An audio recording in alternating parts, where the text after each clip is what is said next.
Anytime. So we're here in Washington, D.C., from the State Department building.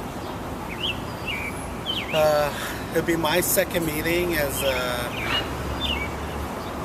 a lonely little resident from Fort Chippewan, Alberta, who's feeling a lot of the impacts from tar sands development, environmental impacts to the water quality, water quantity, air impacts, land impacts to the fish, more recently our people's health. So we're meeting with the State Department today, who's a very major agency in the US who will be making a major decision on whether to approve or not the Keystone XL pipeline, which is coming from Alberta to the Gulf Coast of Mexico.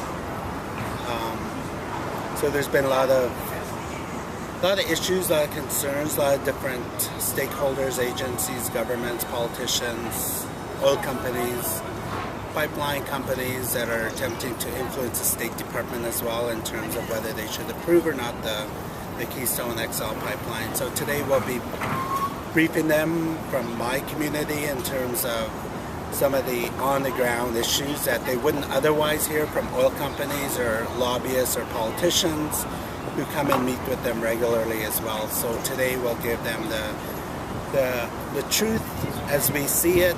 I mean, that's all we have is the truth and the knowledge of the impacts that we see day to day on the ground for the last 40 years from impacts from tar sands development. And so the approval of the Keystone XL pipeline to us represents many things, mostly negative, because of the current environmental situation that we're living with, which is a nightmare, because of government's inaction in the last 40 years of monitoring and adequately mitigating the environmental issues. So the Keystone, if approved to us, represents compounding, exacerbation of those already very negative environmental impacts. It'll represent expansion of the tar sands, which to us equals